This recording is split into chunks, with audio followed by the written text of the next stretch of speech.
Good evening, everyone. Good evening, good evening, good evening. Welcome to the Transformation Room. Hope you guys can hear me well. Um, if you can hear me, never mind, just testing my own self. I can hear myself. All right, all right, all right. Come on in the Transformation Room. We got some stuff that's going to be happening on this show on today. It is going to be great. I'm excited. I'm excited. I'm excited. So come on in the room. Come on in the room. All right, you guys are coming in here fast on tonight. All right. All right, all right, all right.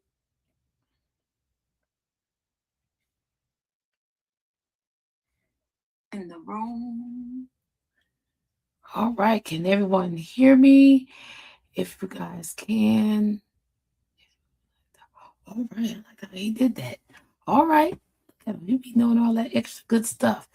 All right, all right. Welcome to the Transformation Room. This is a space where real conversations, real healing, and real growth. No mask, no pretending, just true faith and transformation. I'm your host, confidence coach, the transformation coach, Shaun Carter Atkins. Listen, and in this room, we confront what's been holding us back so we can become what we always was called to be. The transformation isn't just a moment, but it is a process. And in this room is where process begins. Listen, on tonight, we have a special guest on tonight. On tonight, we have no other than my best friend, my brother, my headache. No, I'm just playing. Um, Bishop B. Jamel Broadnax. You guys have heard of him before. He has been on here on many, many, many times before. And I'm telling you, guys are in for a treat. I just believe that transformation just doesn't just happen by avoiding the truth. It happens when we confront courageous courage, faith, and accountability. So listen, I am excited on tonight for what's going to be happening. Guys, do me a favor if you can click, tag, and share this broadcast with some people, some friends, aunties, the grandmother, the grandfather, the daddy, the stepdaddy, the sisters, the brothers, the uncles. Listen, on tonight, share with someone. This is going to be great. Um, this can be viewed. Sorry, this can be viewed from many different platforms. Of Shaun Carter Atkins. Sorry, Shaun Carter Atkins page, from Shaun Confidence Coach page. And if you are on YouTube, Confidence Coach Shaun. And we also have it on B. Jamel Broadnax page. So listen, you have different many platforms you can see this on. We are going to soon be going on another platform, which will be through Apple phone. So I'm working on getting that platform together. But listen, we are not going to stall you guys any longer. Sit back. If you guys have any questions, if you kind of like hold it at the end, but if you know you're going to forget, like some old folks, we tend to forget stuff. So listen, you guys, do me a favor. If you guys can type in your questions at the end, we greatly appreciate it. But if you can't, you can also comment in the comment section, and our guest or me can answer the questions if we can. All right. All right. So without further ado, I'm kind of wait to see when he's ready. Let me make sure that my light is not blinding you guys. So let me kind of scoop this over just a little. There we go. There we go. Hope you guys are in for a treat on tonight. The numbers are up there. Let's scoop this over. So, all right. We have Bishop-elect Hassan D. Lee. God bless you, brother. Pastor Janie. Hey, sis. My daughter, Lady T, my adjutant. We have Apostle Lisa Graves. We have Apostle Richard Atkins, my husband. We have, I think, Prophet Justin on here. So if you guys are from Impact Nations or Impact Evolved Church, I'd like you guys to share it. If you are guys on Bishop B. Jamel Broadnax page, go ahead and share it. Listen, you guys know I'm a realist, so we're going to keep it real on here. And one thing I can say about Jamel Broadnax, we don't have to go by titles. We know who we are. He calls me Shaun, and I'm okay with that. But I met Jamel Broadnax a couple of years ago. I want to say I've been in North Carolina 14 years. Yeah, 14 years. Like I said, I've been in North Carolina 14 years. And I met him through a fellowship that we were a part of. And I remember me going to his church, Greater Destiny in Reedsville. And I remember that he had one of his spiritual sons preach and prophesy. And I met him. And he didn't know who I was, but the Bible says, try the spirit by the spirit. And I remember when he had me to release a prophetic word to his congregation. And it blew my mind because his spiritual son was like, she's hearing from God, because the Lord put the same thing in his spirit as well. When I met Jamel, didn't like him. And I don't know why. It was no specific reason why I didn't like him. I think I just didn't get to know him. But one thing I would say, he is and was a worshiper. That was one of the things I was like, yo, I've never seen someone who worshiped God the way he did in that room, and as if no one else was there but him. And I'm like, he's not looking around. He wasn't looking to see if anybody was watching him. It was just like him and God. And when you get people who can worship God like that, it's like, I want to get next to him. I want to get some of that, what he got going on, but that was one of the things Bishop, what I know about him, and he's going to tell a little bit about his story when I tell you. When he had Greater Destiny, that church was over, I want to say, if I'm not mistaken, it was over 200 something plus. I know he had quite a bit of people up in there. And one thing they always did, they always loved their pastor. He loved God. He loved God's people. And as I got to know him, I met him not only in the church, but we became close friends as I went through a part of a storm in my life, with my ministry, with marriage. And when I tell you, I'm a friend indeed. I met him through, I got to know him through somebody mentioning some stuff about him, and I was getting to know him. I'm a friend indeed. If I call you friend, then that's what it is. We're just going to be friends. And that was one of the things that, when everybody else closed the door, he was there. When everybody else threw me away, he was there. So, I've been knowing him over the years. Everybody knows he's a comedian. He is a comedian. He will have you laughing, okay? And I ain't talking about this. You're gonna laugh. That's just how he is.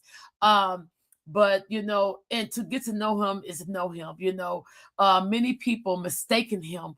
To be honest, as some he would say, who cares? But that's just how he is. If you love him, great. If you don't, that's fine too.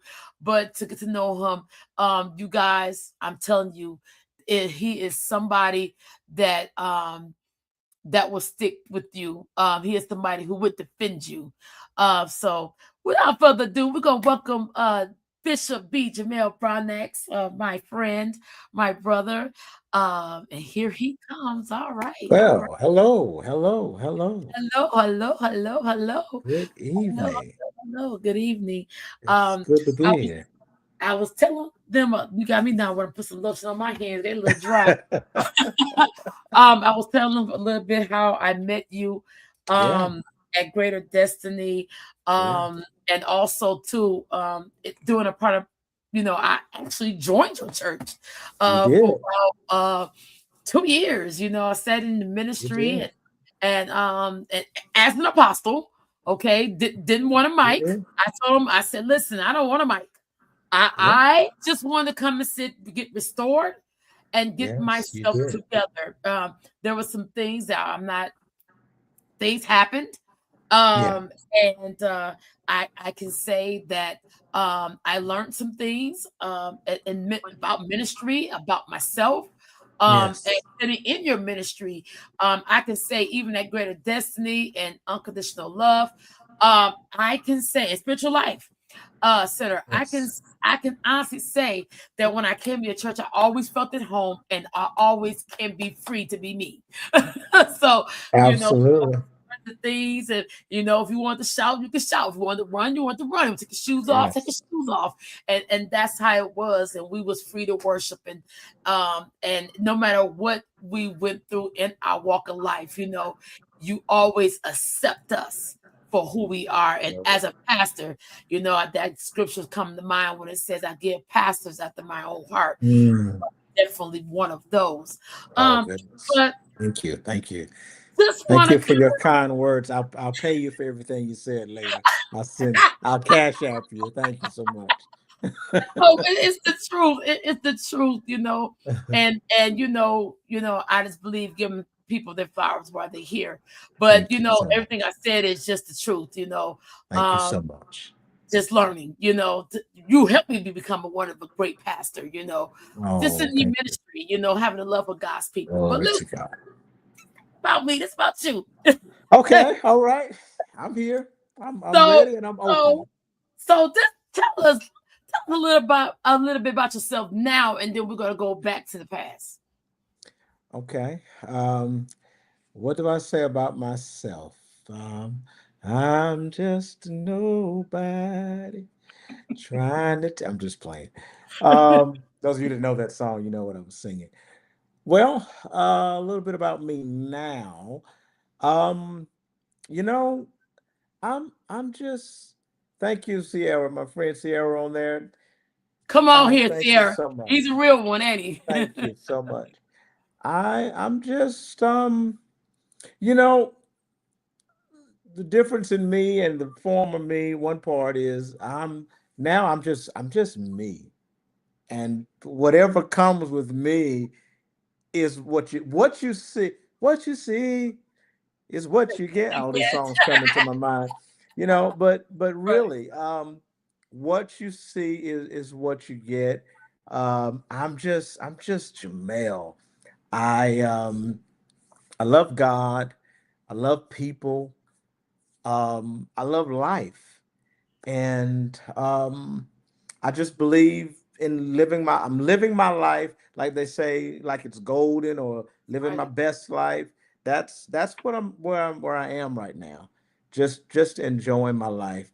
I am um, I am a single man.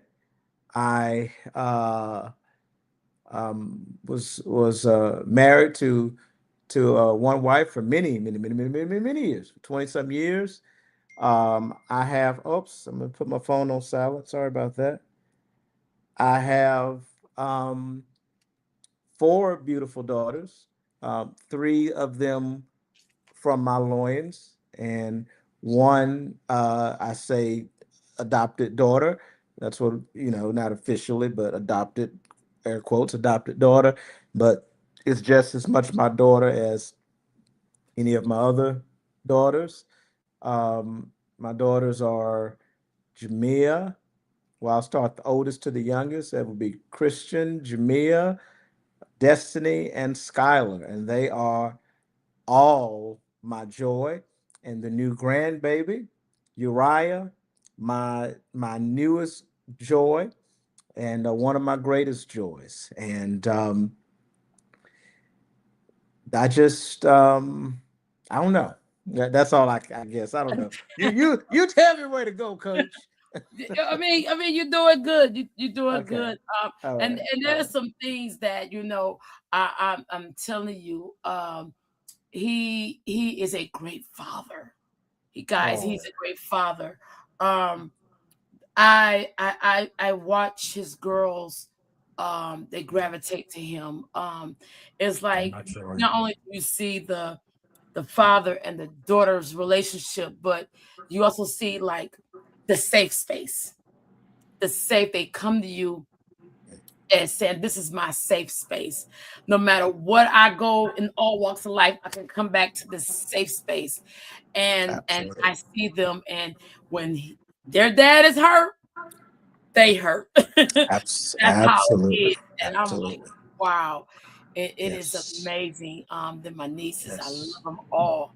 Uh, Yes. I got to meet he's my great He nephew, would. my great, Yeah. yeah, great nephew. Right. So no, Yeah. Yeah. No. No. yeah, You're yeah, right. yeah, yeah, yeah, great Great nephew. nephew. Great nephew. But I did get a chance to see him on FaceTime, and we was playing peekaboo with each other. And but Oh yeah. he's a beautiful baby. Yeah. Um, but He's a joy. yes, he is. One of the questions I want to ask you, and we want to talk about ministry. We'll start off with ministry first.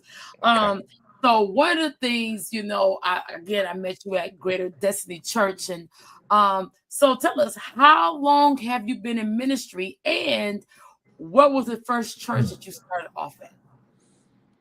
I have been in ministry for.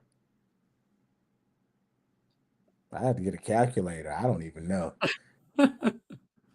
I don't think it's quite 30 years. I think I misspoke one day and I said 30 years. I think I said 40 years, and that definitely misspoke. But let me get a calculator. I'm gonna tell you exactly what it is. I think it's 33 years. Oh wow. 33 years. The years of the life of Christ. Um, so yeah, I've been in ministry for 33 years. I did my initial sermon on June the 13th, 1993. And yeah, and man, I have preached thousands of messages, thousands of times. I cannot count. Of course, 33 years. Um, Not too many weekends and also some weeks went by that I was not preaching somewhere. Even before pastoring, I was preaching everywhere. And those of you that are out there from the Reedsville area, some of you traveled with me. If you were a part of the Deliverance Youth Ensemble back in the day, y'all traveled with me everywhere I sang, even before I was pastoring. I mean, everywhere I preached, even before I was pastoring. Um, I ran revival after revival after revival in all these churches around Reedsville area. Anyway, um, I preached. Now I'm talking about before pastoring. I'm gonna get to the pastoring. I know that's Jax. Uh, I preached. I don't know of many weekends that I did not preach. I can't. There's probably less than on my hands over that time before I started pastoring that I was not preaching somewhere. I was never without a place to preach. Pretty much every Sunday, I was faithful to my church, Jerusalem United Holy Church, and later on St. Mariah United Holy Church. Faithful and to my pastors, Bishop Elijah Williams and Bishop Harry Cohen, the only pastors I've ever had in my life. Only had those two, and only went to the one from with the blessing of the other, and stayed in the same church body. And basically, even my pastor that sent me over to Saint Mariah, was still my bishop because he was happened to be the bishop of the whole United Holy Church of America. Wow. So I remember one weekend I preached 4 times in one day. I did a 9 a.m. service, I did an 11 a.m. service, I did a 3 p.m. service, and then I did a 7 p.m. service all in one day. That's the kind of preaching that I was doing. And this Wow. was, I was preaching at least once, probably every weekend. I started pastoring. As I told you, I was at Jerusalem United Holy Church. I was raised under Bishop Elijah Williams. He was my pastor. He licensed me to preach. I was faithful. Um, never got the big head. I was humble. I stayed there, and until I felt led to Saint Mariah United Holy Church, I called my bishop and I told him about it. And I was telling him, Bishop Cohen, he wants he's welcoming me there to become the youth pastor there, blah, blah, blah. Bishop Williams said, "Hey, I think that's a great idea. That's a place so you can grow." And he said, "You got my blessing. Go ahead." I went um, and never left a church without a blessing. Uh, I never left St. Mariah, technically. Went to St. Mariah to Bishop Cohen. I served faithfully there. I served my bishop, my pastor. I preached in his absence. I preached sometimes places he was supposed to go preach and couldn't go. He sent me. And eventually he sent me to my first church. He asked me if I would go and pastor the St. Mark United Holy Church in Greensboro, 225 Gillespie Street. That was my Wow. first church there. 225 Gillespie Street, 1999. I started preaching there sometime in June of 99. And, I preached several times until they voted with me against, I hate to say against, but it was me against like 3 or 4 other pastors. And they voted almost unanimously that they wanted me to be their pastor. So I became the pastor there. Um, I came into that church. I want to say they may have had about 30 people when I got there, maybe something like that. Before I left that church, at one point, I had grown that church with the help of all the of God and the people and all the gifts that God gave me. We grew that church from the handful about 30 when I was there to about 200 there at that church, Wow. Saint Mark. And that was in 1999. Um, uh, I see many people all over in different churches that I can't remember. Some of them, they'll come to me and tell me I was their pastor, and some of them I can't remember because they were kids and now they're adults. Um, 2005, I started my own church. I left St. Mark and I started Greater Destiny in 2005. Greater Destiny it started out with nobody. Okay, first Sunday, nobody but me, wife at the time, and one child that I had at the time. That day, 12 people joined, 12 or 13, something like that, the first service, and then it grew from there. That church did also exceed 200 people. I grew that from scratch to exceed Wow. over 200 people. And, it had its variations up and down or whatever, but we probably, at most of the time, we never had less than over 100 people as members at that church, probably more. Um, until, close to the end, of course, I say end, but the church just kind of evolved into what it is now, and that is the Spiritual Life Center. I went through a phase in ministry where I was digging a little deeper, and a lot of people didn't understand me. And can I be honest? I didn't understand me. Okay. Can we just be honest about it? So I can understand why they ran. Okay. Okay. A lot of people left. I don't understand me.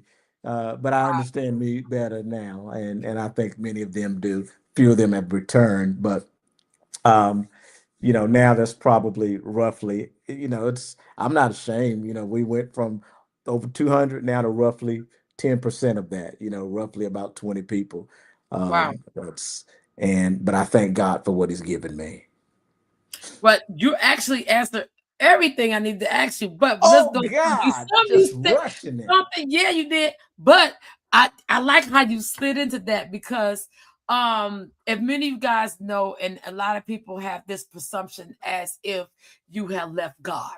and Yeah. and A lot of people do it. and that's not it. Right. Again, they don't know. Yeah. They don't. They don't have an understanding. They don't ask. They just Yeah. assume.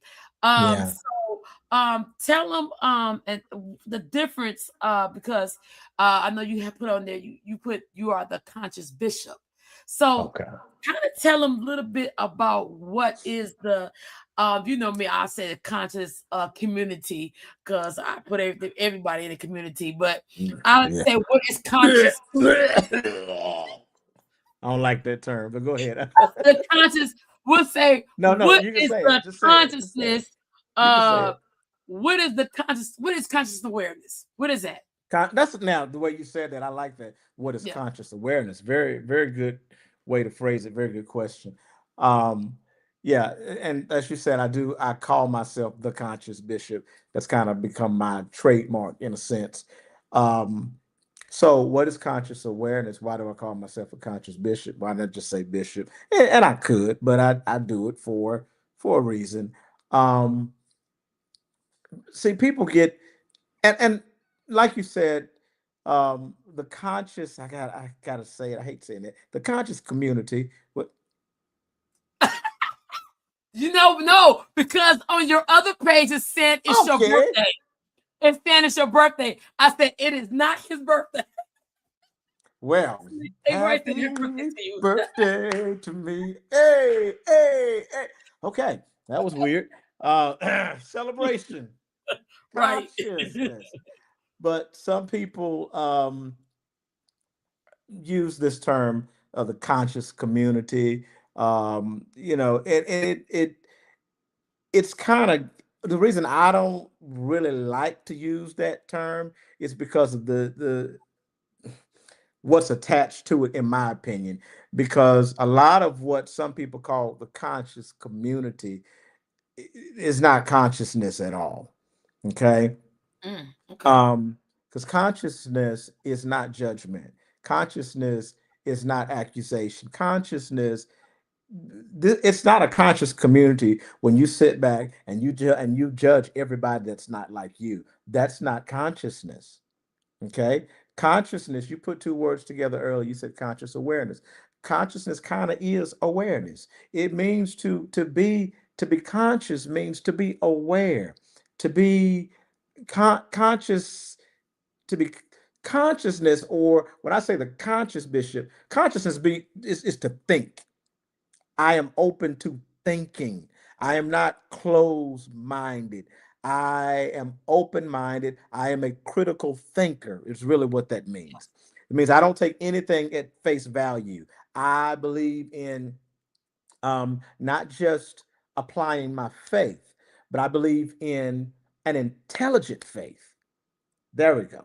I believe in an intelligent faith. I don't think that faith and intelligence have to be opposite of one another. I think you can be a person of faith, as I am, and be intelligent at the same time and be thoughtful, thinking.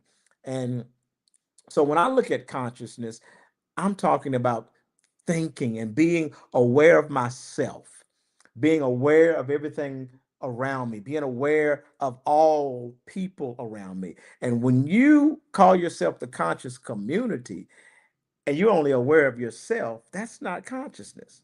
Consciousness is about oneness. It's about our oneness with one another, and it's about our oneness with God. As Christ said, I and my Father are one. That's what. So when I say consciousness, I'm honestly talking about Christ consciousness. Okay. I'm talking about, remember, I talked about equating consciousness to thinking. Okay. So when I say Christ consciousness, I'm talking about thinking like Christ. Okay. Living, let this mind be in you, which was also in Christ Jesus. That is Christ consciousness. And that's how I live my life. That's how I operate. Everything I do, the way I live, it's all about aligning myself with the Christ consciousness, aligning myself with a better way to say it, with the spirit of Christ. Okay, because we know Mm. Christ was not his last name. Christ, Right. Jesus. It was not Jesus Christ or Yeshua, whatever. Yeshua Christ, not his name. It's Yeshua the Christ. Okay, all right. The anointed one. The Christ describes the man. It's the spirit or the essence of the man, and it's the same essence or spirit that we're supposed to possess, walk in, and live, allowed to live through us. I don't know if I answered the question. I don't know. Oh, yeah, you did. You did. You did. And I when I leave my church, I come over Yes, to your ministry. Um but why I know you can't really answer this question why I because probably can. people why do people think that you left the church, left the faith? Why do people think that? Well, I'm going to give, first of all, some honest credit to some of those people. Okay, that is because, in a sense, I initially about 7 or 8 years. Oh, it's been a long time. About 7 or 8 years ago, it was Mhm. my presentation. Okay, Okay. and you know, partially. Okay, partially my presentation. It came off very brash, very harsh, and it probably was disappointing and hurtful to a lot of people. Because I just made a like a trick, a trick, a switch. I tripped the switch and made a Mhm. quick transition. And I began to talk different.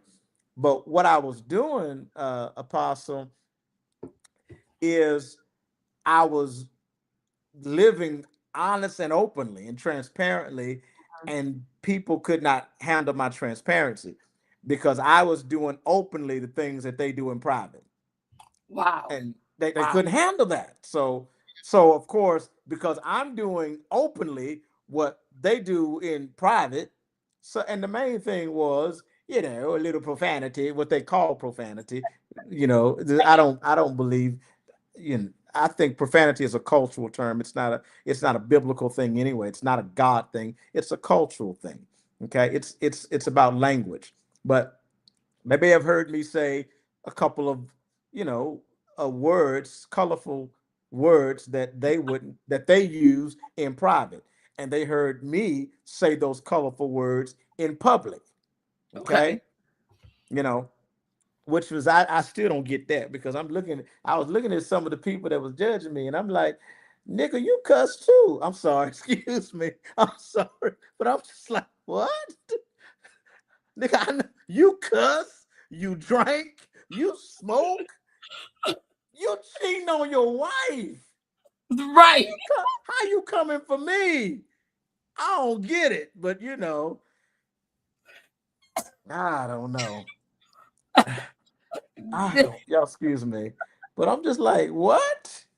But anyway, I That's was, the truth. That's the truth. yeah, That's but the I truth. was living a and I still live a transparent life. There's no Right. was to that. But Right. also,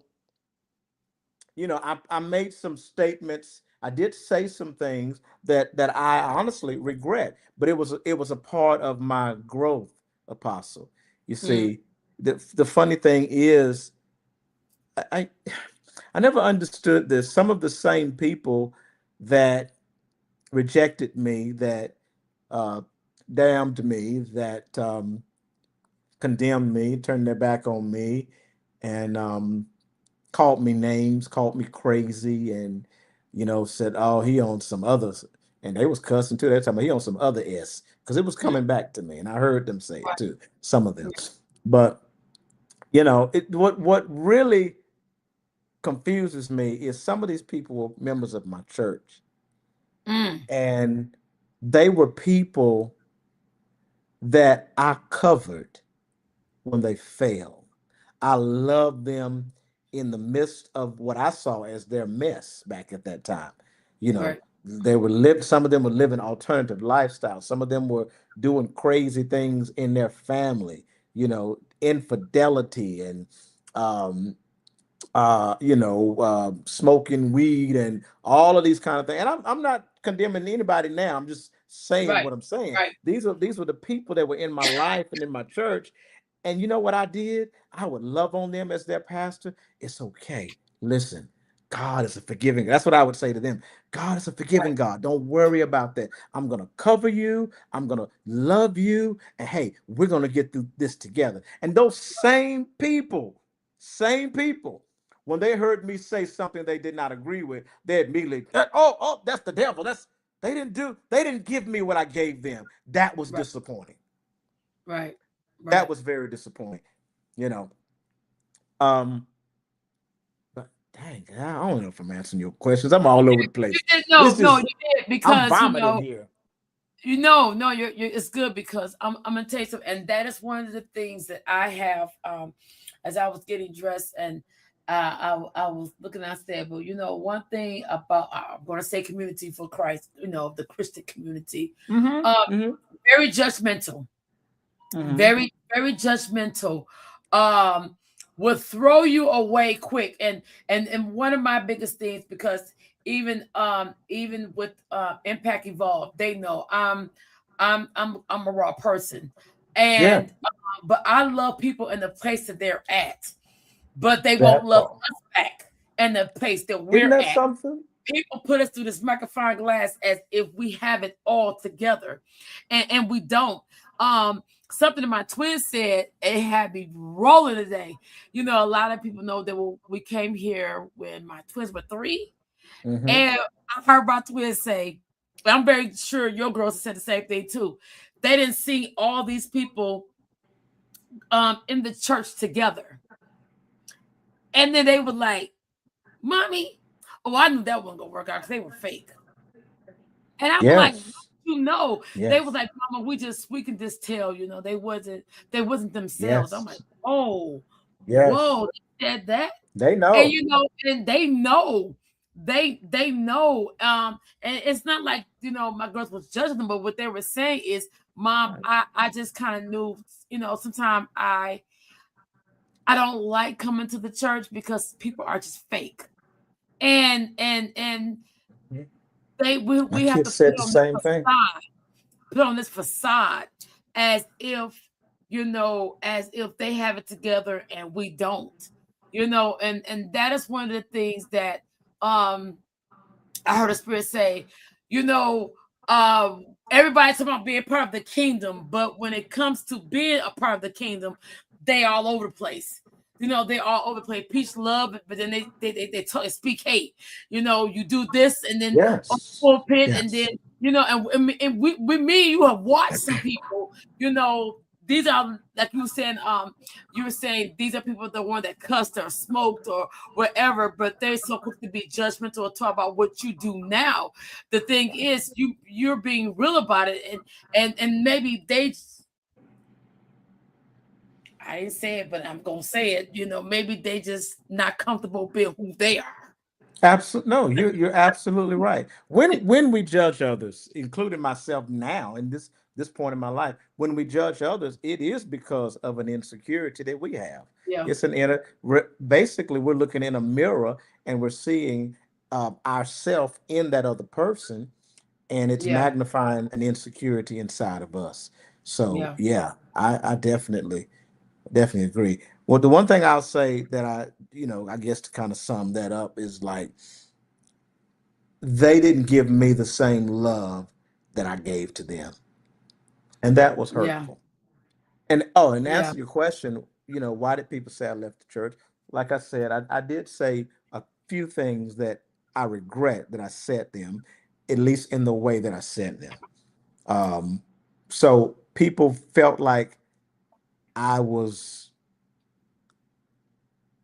coming against God, hmm, but I was never coming against God. I, in a sense, I left the church in a sense because I didn't want to have much to do with the church anymore. Okay. Even though I still had a church, I kind of left the church in the sense of I ain't going to nobody else's church. I ain't supporting nobody else. Of course, I always supported yours anyway. But like others, I'm just done because I didn't like what I saw. I saw fakeness, like you said. I saw what my kids saw, what I was blind to when I was in it, and I had to back up so I could see clearly. And it was like, don't want no parts of that. Wow. No I, parts of that. I got so many people right now chiming in on this. My Wow. family, my all of my family is watching this, and they don't pretty much come Wow. on my page or anything, Wow. and they're like, "This is good." Oh, They're wow. good. This is good because a lot of people, and people in my family, they were like, it's so much, church is not like it used to be. No, it's How not. came in, we got God, we tarried, we prayed, and God showed up on the scene. Now it's like Absolutely. we pay $50 to God gonna bless you even more if you $500 line if you do this, and God's gonna bless you again. It's so much. Oh my Absolutely. Because you know what? And I like what you just said, how church used to be. Because I never, let me make this very clear to everybody out there. Um, God.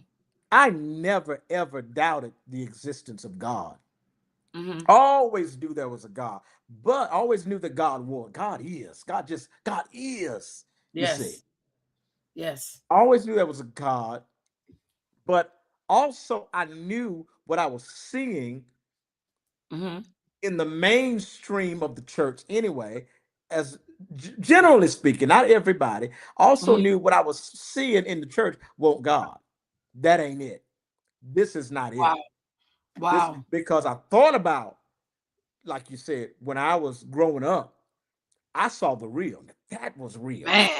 Man. We saw real healing. We saw real Yes. deliverance. I'm talking Yes. about y'all. Y'all believe me, whether you want to believe me, but I'm telling. That's why I can't ever doubt the existence of God. Are you Wow. crazy? You thought I left? I will never doubt God. It's like the song Right. says, "You can't make me doubt Him, cause I know too much about Him." I could Come never on here. doubt God, but I know that the mess that I was seeing and still am, honestly, some of the stuff I'm seeing, that ain't it. Wow. Believe me Wow. if you want to, as I was getting ready to say, we saw real, verifiable healing. We saw the sick seriously being healed. I'm talking about like tumors falling off people's bodies. Think I'm playing. We saw, I've been in services where blinded eyes were literally Yes. open. I'm telling you, Yes. I've been in multiple services, and even not, I'm not being braggadocious, even at my own hand, where I've seen people that were deaf in at least one, with deaf in one ear. I haven't, I don't recall coming across anybody completely deaf, honestly, but even in my own ministry, several times I prayed for people. It was like God was just giving me this thing to do when a person was deaf in one ear. And I saw one, two, let's see, two mothers in my church, both are deceased now, going on. I won't call their names. Mother, uh, uh this, there was another elder. So I know of at least three that were deaf in one ear, and the ear came open right there in that Wow. service. But Wow. but anyway, but that was at my own hand. But going back to the day, we saw so many real moves of God. Okay, they were real. They were authentic. It wasn't like this. Y'all, please forgive me, but it wasn't like this manufactured mess. And I'm not gonna cuss on my friend's broadcast, but I'm so tempted to this manufactured dookie. Okay, how about that? It's not like this manufactured dookie that Right. y'all trying to work up. What is Right. this? We ain't never work up no move of God in our church coming up. My grandmother coming up in there, we ain't never worked up a move of God. Come God on was always there, and here. God Right. always manifested His Right. presence in the most amazing ways. Right. Telling you, Absolutely. telling you. Absolutely. Absolutely. And when we talk about me, maybe I can maybe say I stepped back from church a little bit because I ain't Mm. like what I saw, and I went on my own little personal journey. But let me tell you, baby, I didn't lose God. I'm gonna be honest with you. I found God again. That's what really happened. When I took my little, whatever you want to call it, sabbatical journey before I came back, whatever, however you want to phrase it, when I took my little sabbatical, that's where I found the authentic presence of God all over again. The one I remembered. growing up as a child. I Yes. encountered that presence again, and it is the all-encompassing presence of God. That presence which is in all, of all, and through all, as the scripture says in Ephesians chapter 4. Wow. Wow. Wow. Wow. This is good. It's good. Okay, so question. So you said you took a sabbatical. Now, why did you end up taking a sabbatical? Is it because of church hurt? Something happened? What happened that made you do that? Um, Unlike some stories that I've heard from others, that I can't recall a bit of church hurt. I'm just gonna be honest with you. There was absolutely no church hurt that I can recall. If it's on at a subconscious level and I'm blocking it, then somebody give me therapy and bring it up because I don't know of it. Because I've heard people say, "Oh, you were just hurt." I honestly wasn't because I lived the life. I had the church, baby. I preached everywhere. You hear me? I preached before thousands multiple times. You understand what I'm saying? There ain't no church hurt. But my church that I pastored was good to me. They brought me a brand new car. They brought me a brand new $50,000 Cadillac. They had me on a salary. Baby, ain't no church hurt. I'm telling you. I was elevated from office to office to office and never asked to be. Never asked nobody to make me a bishop. I was elevated to bishop by my bishop. Never asked nobody to make me an archbishop. The man came up to me and said, God said, we're going to elevate you to archbishop. Never asked me to do, and I won't go into all them other titles, but I had the life. I mean, I, I don't know. So no, there was no hurt. It was just that I felt something wasn't right. It was like something ain't right about this. I mean, I would begin, Shaun, I would begin to go to some services that I would normally go to that Mm, I thought, okay, this is the happening church. And I would go and I'm like, it's dead. But mm. people jumping around, shouting and hollering and screaming, falling out. But I'm like, no, it's dead in here. This is Ichabod. Wow. This is Ichabod. The glory has departed. There is nothing here. There is emotion, there's manufactured noise, but there's no presence. And I guess it was because I was now looking at a deeper level and I'm seeing after all the jumping, after all the shouting, these people are mean as hell.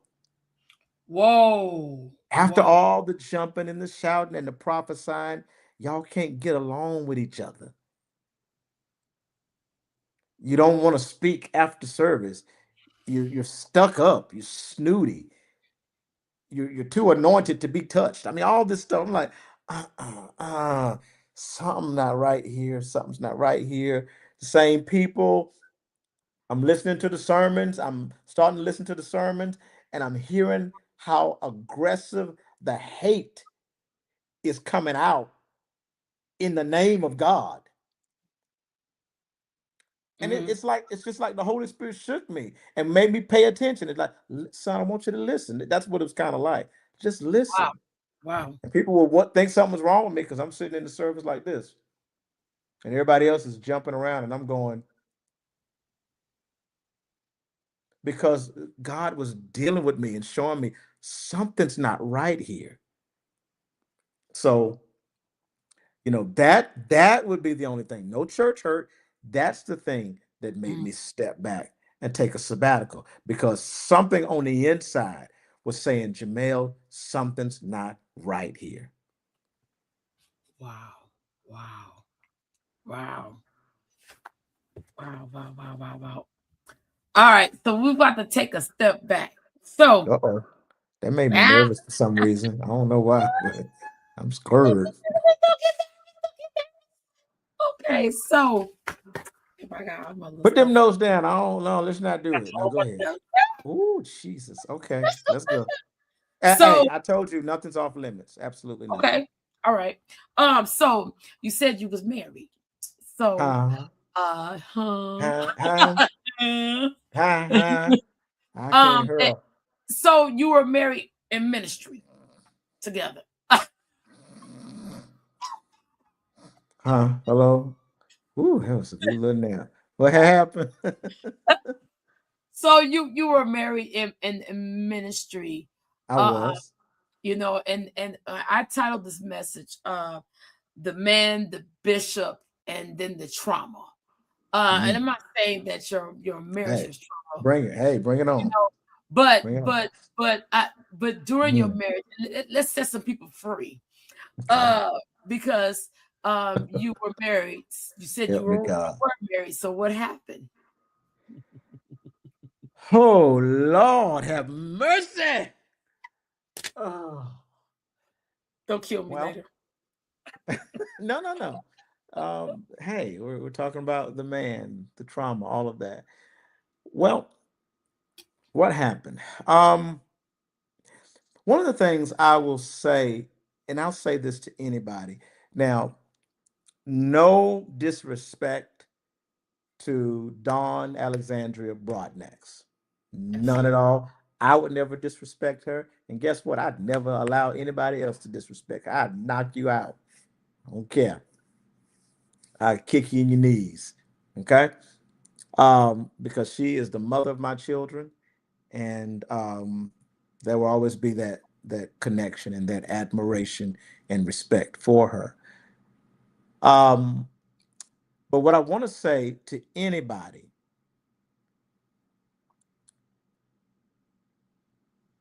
live when you get married, live your life, enjoy each other. If you can, hold off on even having children for a year or two if you're young. Um, because see, with me, we did not really have any opportunity for it just to be me and her building our marriage, building our lives, solidifying our connection, getting to know each other. Besides when we dated, whatever. But living in the same, y'all already know once you put that ring on, things it's like Dr. Jekyll and Mr. Hyde. Things change. I don't know what that's all about, but Hmm. um, but we did not have that opportunity to build our life, to enjoy each other, go on vacations, and learn about the two of us Hmm. because we got married in December of 1999. Oh wow. I started pastoring in officially made the pastor in September of 1999. So I started pastoring a church, full-time pastoring, okay, on salary, full-time pastor. September, what's that? October, November, December, 3 months before I got married. Hmm. So she never got the chance to be just Mrs. Broadnax. I Wow. never got the chance just to be her husband. As soon as, but before we walk down the aisle, I'm her pastor. I'm her pastor. She the first lady. So, um, I think, and we married very young in my early 20s. Okay, so I'm 51 this year. So we got married in my early 20s, Hmm. and I don't think we made the time to get to know each other like we should. We got to know First Lady Broadnax and Pastor Broadnax. That's who we got to know. You know, so that was one dynamic, and I just don't think we were. I don't think I can't speak for her. She might be watching this. I don't know, but Right. I probably was not ready for marriage. I was not husband material. I was pastor material. Okay. And Mm. I was being, can I be honest? I was being the pastor at home, you know, and Wow. Wow. I had this my everything was ministry. That's what Wow. Wow. hey, my calling first. My call is my call, but that's a lie. It is not your calling for your first calling is your family. Absolutely. But I was making the church my first calling. I was let be honest with you. I was traveling out of state and stuff, preaching places, and she wasn't even going with me because she had to stay home and take care of the babies. Wow. Wow. And I don't know. I think Oh, this is a good. lot of there were some things that I was not happy with, of course, and I'm trying to be very very careful because I Mhm. will not disrespect her, as I stated. Um, there was some, but guess what? There were some things she wasn't happy with. I am certain, but um, at some point in our marriage, some people probably thought we had the perfect marriage. We did not. But at some point, um, we just kind of drifted, drifted apart, and we're no longer together. Um, there's a lot of things I could say, but I'm gonna leave it at that. But why do you think that and this is something and oh boy, there's gonna be some people mad at me on this one. But and I see this with a lot of male pastor friends I know. They're putting their church, their ministry, they want to be busy. I've heard people say, um, Greatest mistake. it's my church, and then my money, and then my wife, and then my children, and they're telling people this, and people are being bamboozled. They're being me stuck on stupid, parked on dumb, and they're allowing this to happen. And I'm looking like you married your wife. You didn't marry the church, and you're acting as if the church is your wife, or you can't do that. Why do the church do this? Why do they put their spouses last? You know what? I don't understand it. I mean, I did it. Mhm. I did it, and I don't understand why. It's learned behavior. We model what we see, and unfortunately, we've had some very poor models, and Mhm. um, and back to my deconstruction and reconstruction of the Christian traditions. We've also misunderstood the Bible. That's a part Wow. of it too.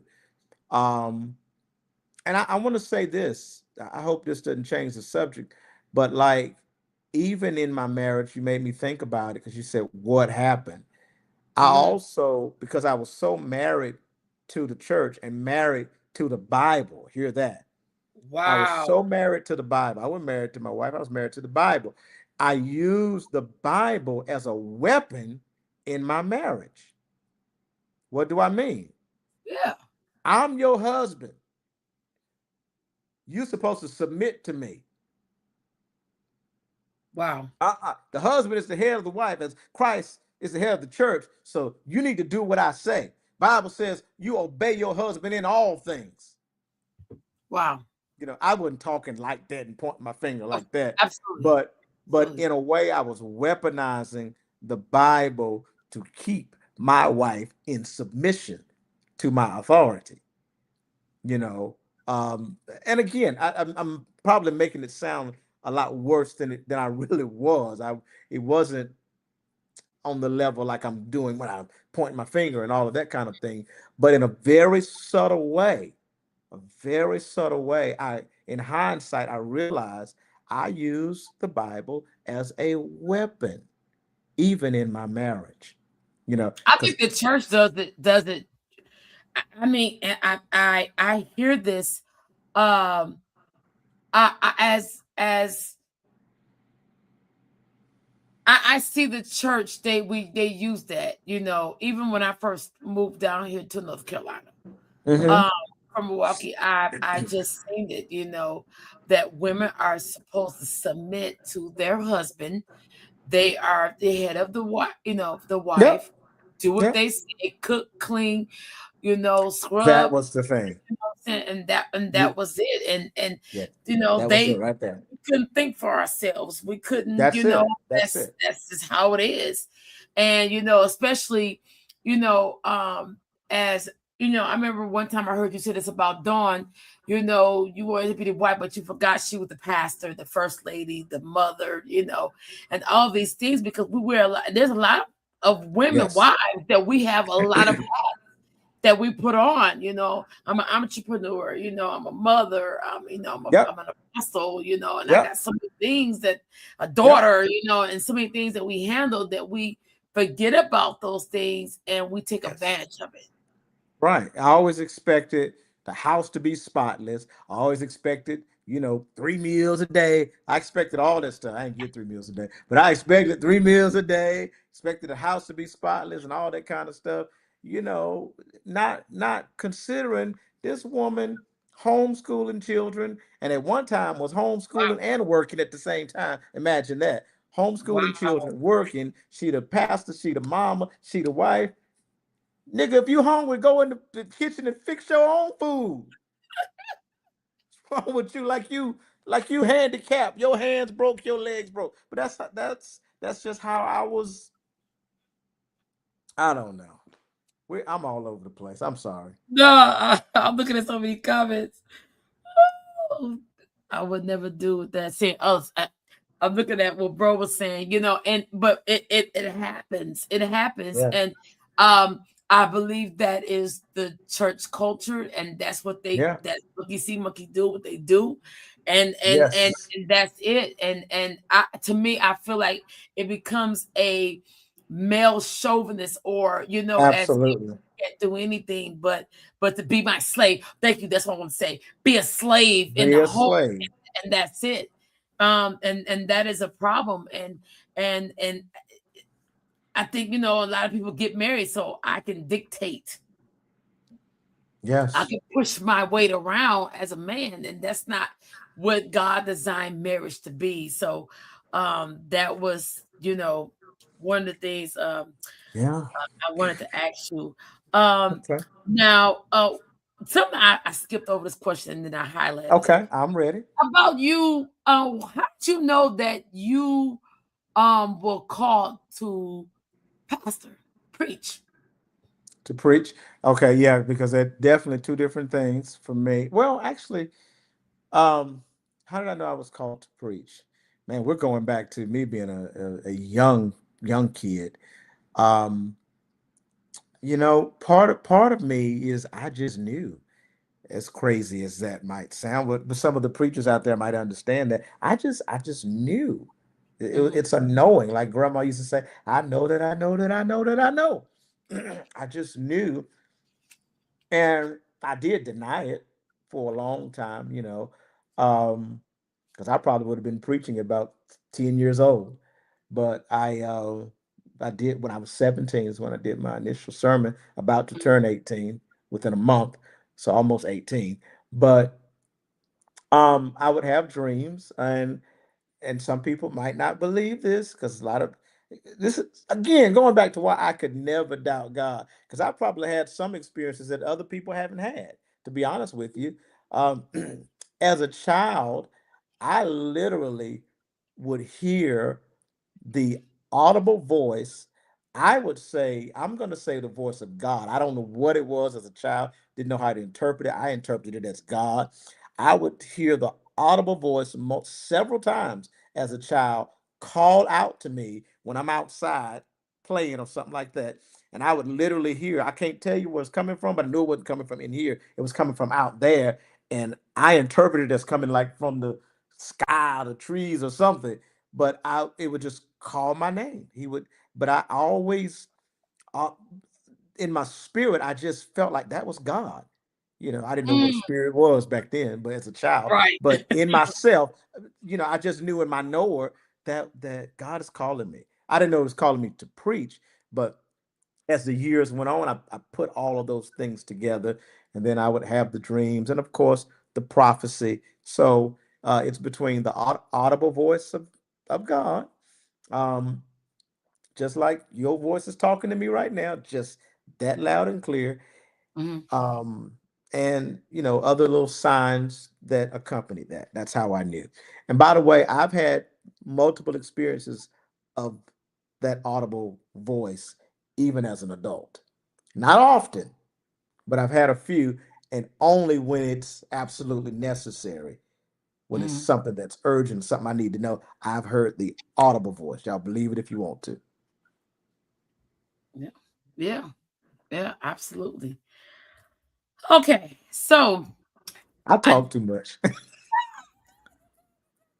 good, good, because that just took me back. I was talking to someone about the first time I heard God's voice. I was 8 years old, and Wow. I remember I forgot the little ugly looking dog. He was the on the Muppets. The Muppets. Who was it? The Talking about grown Ralph? Ralph? girl. Yeah. Oh, I Him. know my Muppets And now. Don't play me. I'm a Muppet I fan. remember, I remember when I was in my room, and my room was like the living room, then it was my room, and then it was like the bathroom was a long hallway, and it was like a back. I don't know. I, I, only the old folks know this. It to be like a little Hmm. hamper thing, throw your clothes in there. And I remember when God was speaking to me about something. I remember me going back to my mom and say, "Hey, mom, this is gonna happen." She's like, "How you know? You is in there tripping? I gotta get you some pills or something, because something wrong with you." And then what happened? And she like, "Well, how do you know that was gonna happen?" Oh no, and then I would have this brown little dog thing, little bear with me, and she was like, I was up there, and I'd be sitting up there, and we'd be having me and the dog be having church I did that too. I did all of that. Absolutely, absolutely.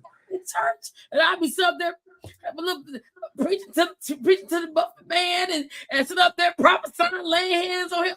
Everything I seen in church, I was doing to the dog. So, but I just remember that just hearing his voice, and I didn't know what it was, what voice it was, but I knew it was Interesting. somebody, and I didn't know I it understand. God at the time, I but understand.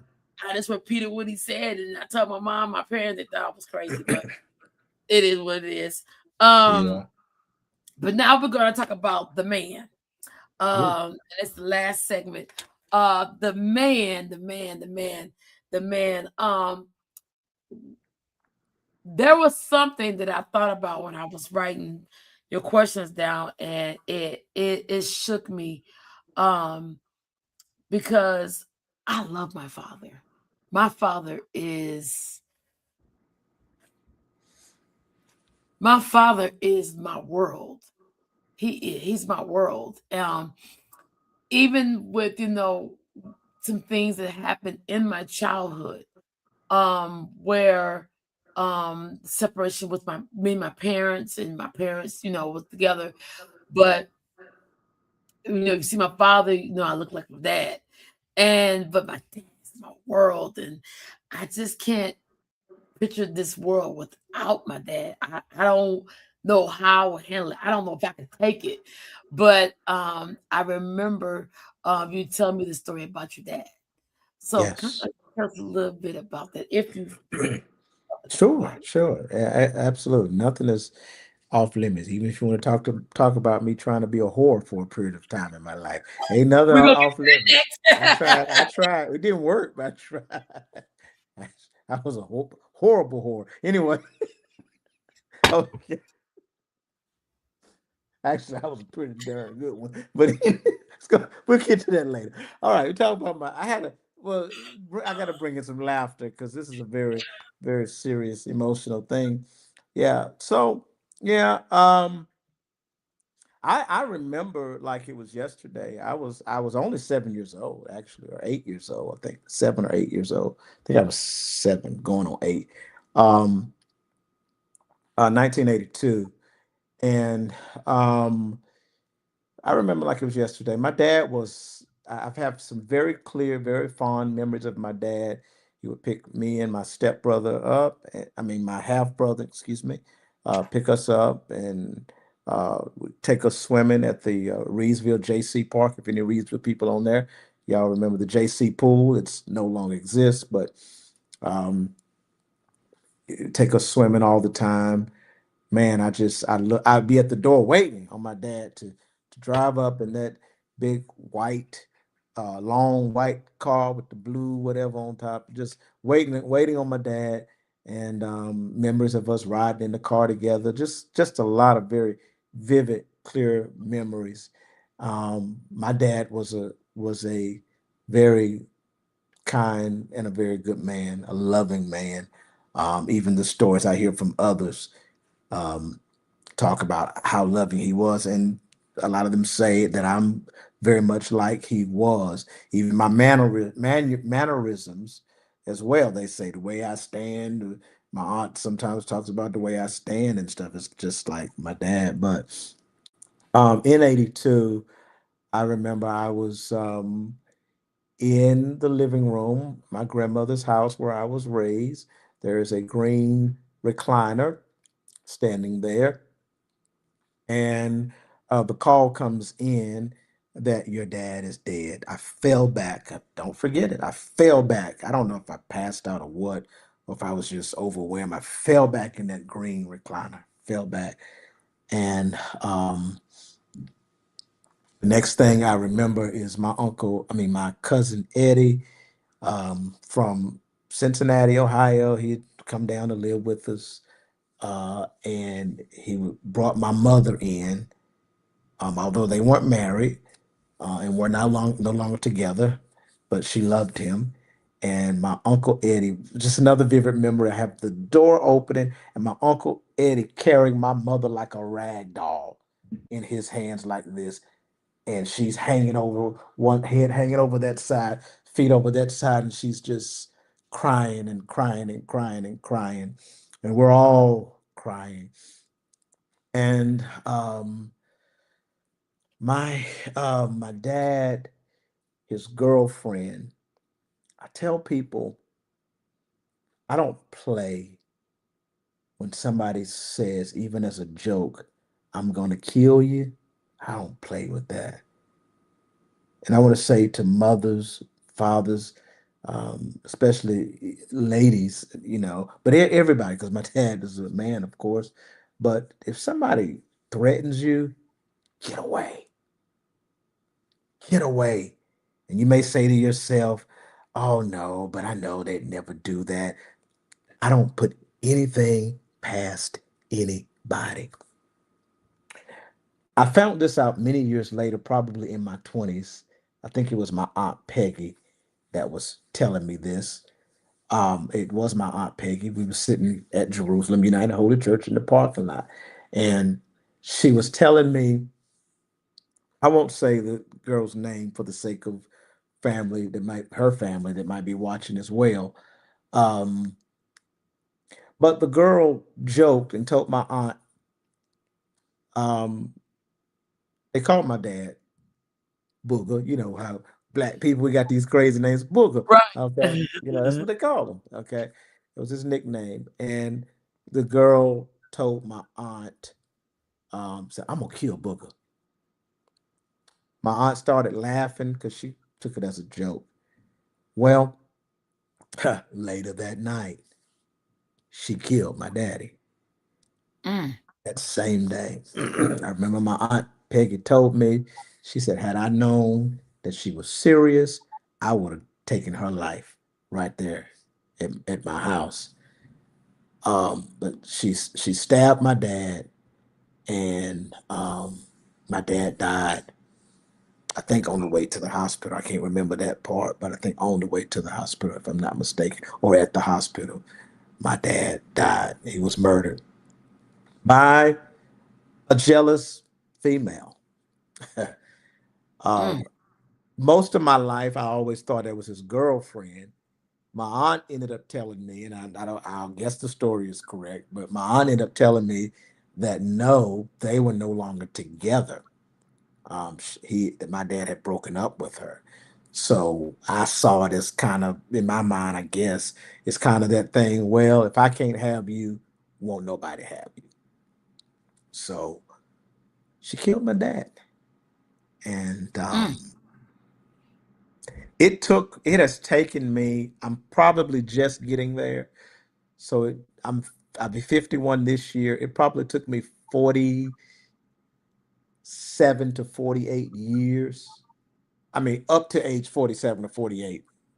mm, So that would be about 40 years. It took me about 40 years to get over that. Probably it's only been the last 3 years of my life that I have not cried. from my dad. Only the last 3 years of my life. Before that, I know I cried at least once a year because I never understood why. And she died about 3 years ago, the girl that killed my dad. And I always wanted to ask her why. And I had planned to. I planned to talk to her and ask her why. Mm. I just want to know why. Why did you take my dad? It's not fair. Everybody else had their dad. High school graduation, important moments of my life. I remember my initial sermon in 1993. I wanted my dad to see this. Oh, I wish my dad was here. And the most tragic, now here's the crazy part. The most tragic event of my life, the most tragic part connected to my dad's death was when his murderer died. Mm. Some of you may know, may remember. I saw Jamia earlier on here, not my daughter, but my friend Mia. Saw her on here earlier. I know she called me, and on that day, she remembered it. She couldn't even watch it. I had a breakdown on Facebook. I don't know if y'all remember that. I had a break, breakdown. I lost it the day that she died. I cried more when she died than I when my remember dad died. You remember that? you came I to the cried church. more the day. Yep, I cried more the day she died than my dad died. Why? Wow. Because my Wow. questions could no longer be answered. I was left with a mystery because I knew she was sick and I was making my plans. I was trying to get it together in my head. I knew she was sick. One of my aunts told me how sick she was, and I found out, she was in the nursing facility. And I was like, okay, I'm going to see her. I want to go see her. I'm gonna go see her because I just want to talk to her. And honestly, I wanted to tell her I forgive you. I want to give her that too. Want to let her know I forgive you. Yes, I forgive Wow. you. But Wow. I want to know what happened, why, you know. Wow. And because I was not able to get that closure, I that day I was ballistic with emotion because I Wow. was not able to get the closure. But I'm good now, as Hmm. good as I can be. You know, still got questions, but I'm good. Wow. Do you think it affected you, or does it affect you as the person who you are today? Mm. Like possibly in some ways, because I have those moments. I'm sorry.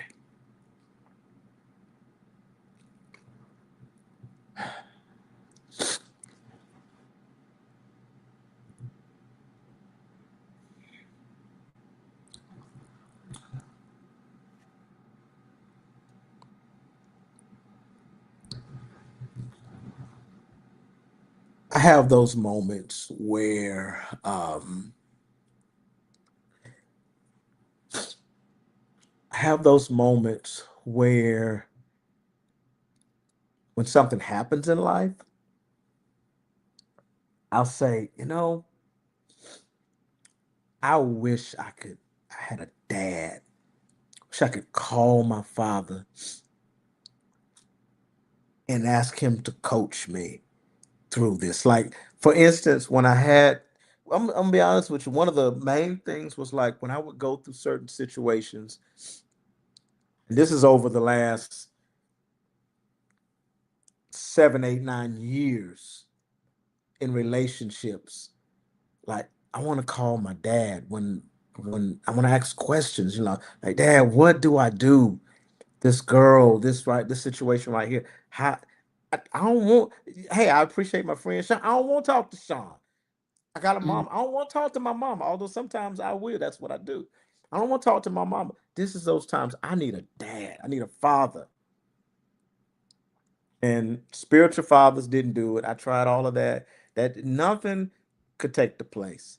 So I would say that's the only way it affects me now in my life now is in certain moments, like when I'm feeling down, and I'm gonna say, actually, I hate to say this, most of the time it has to do with a woman. That's where I feel like I need a father that I can get advice from. So I just have to figure it out. And I think, nah, I'm not gonna say that. That's good on that one. On that question, I mean that my explanation. You can ask me anything else you want to, but I'm just gonna stop with my explanation.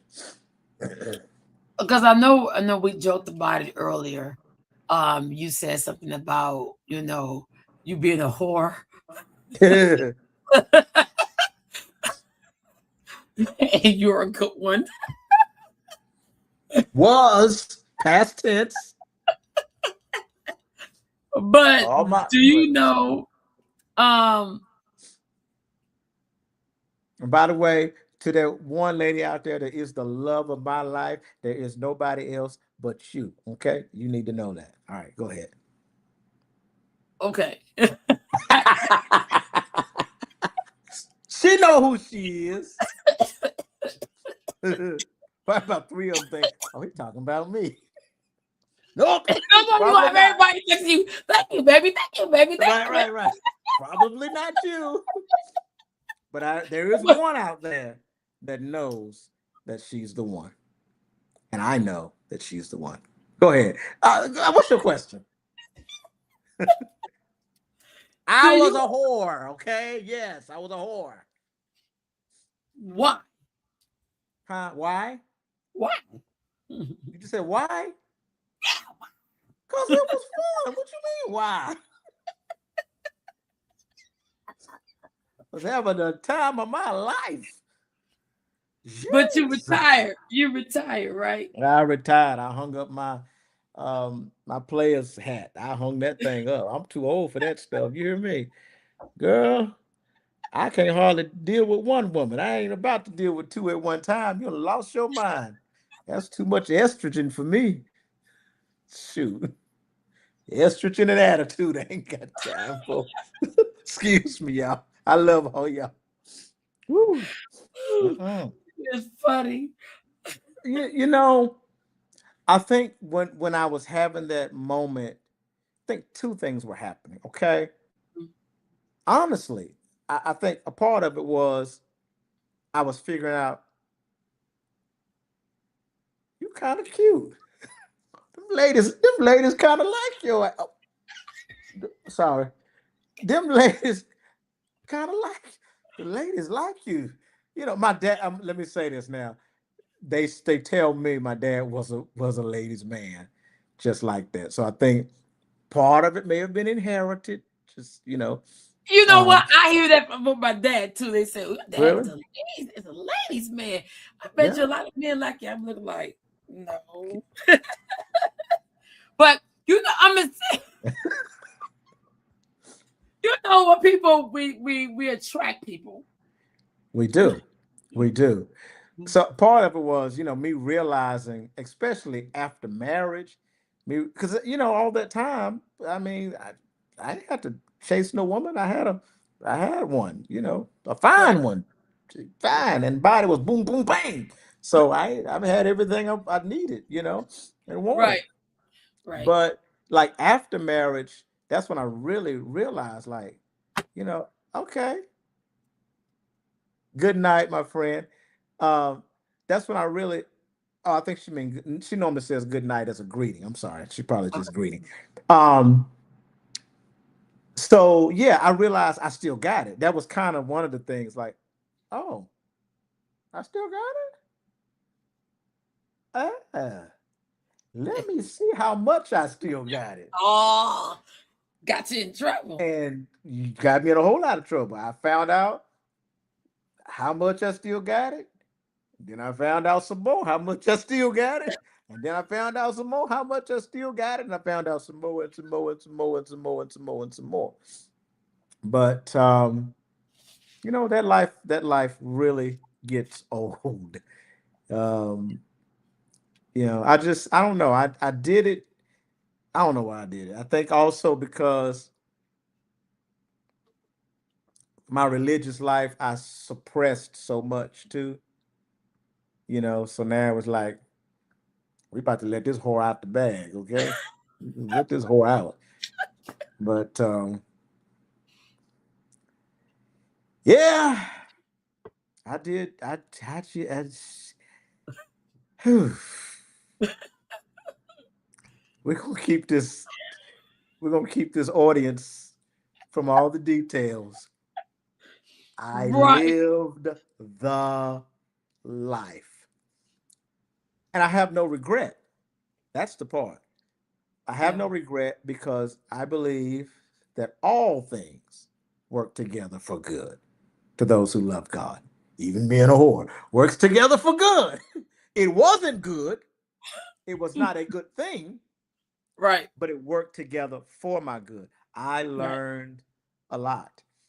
And Right. um, and I think one of the things I learned is that it wasn't necessary. Like, okay. Afterwards, I'm like, is that all? And then now when people they're trying to do this, they're trying to be players or whatever, I'm like, for Artistic stuff. what? Yeah. For Yeah. what? Yeah. Baby, you ain't missing nothing. You better get you a good woman and be committed to her and love on her. Yeah. Okay? Yeah. Right, rated PG, Lady T. We're gonna keep it rated PG. Amen. Right. Amen. Right. It'll Right. shy. Hallelujah. I'm sorry. You had to give me another chance. I think I'd have messed this episode No, up. you did good. You did good. So after all this, everybody knows Jesus Christ. Have mercy, Lord. who he is. But you also have a book that's out. Tell us a little bit about your book. Okay. Um, yeah, I do have a book out, and I'm also working on a curriculum as well. I'll talk about that later. But my book, I want to say this about, I'm sorry. I want to say this about the book. First of all, um, a lot of people, well, not a lot of people, there's a few people that misinterpret even the book because I'm going to tell you the name of it first, and then I'll explain.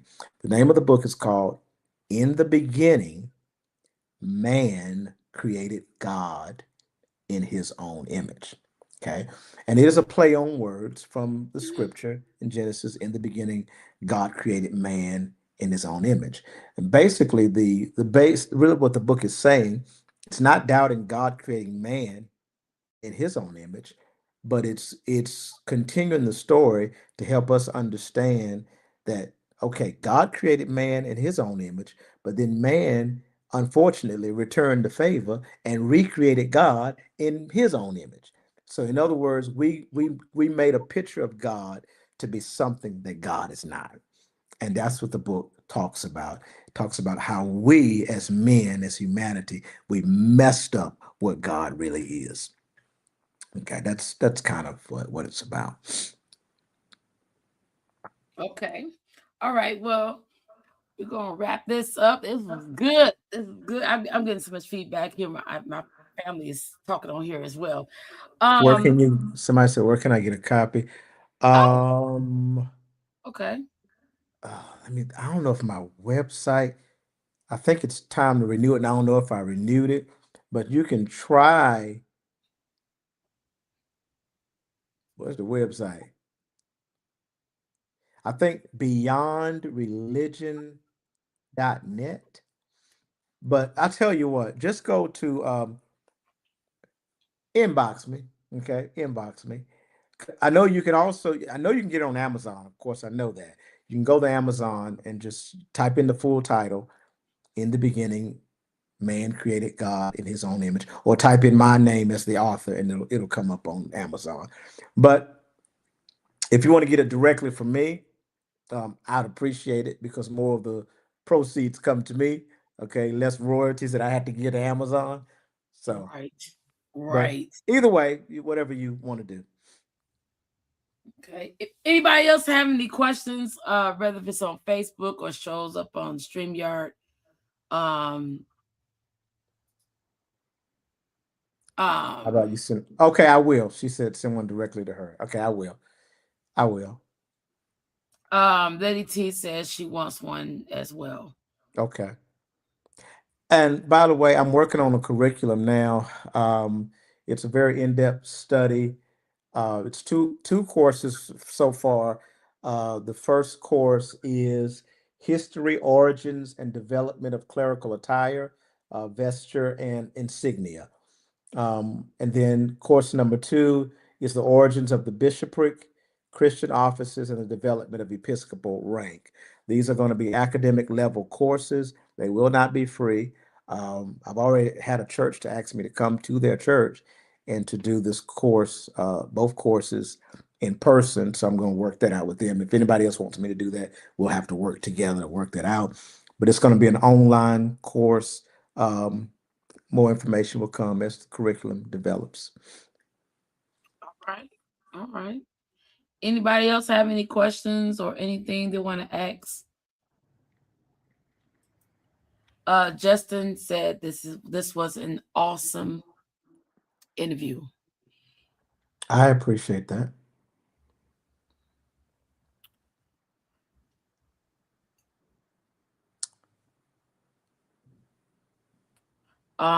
Lady said awesome. Thank you. Thank you. Thank you so much. Thank you so much.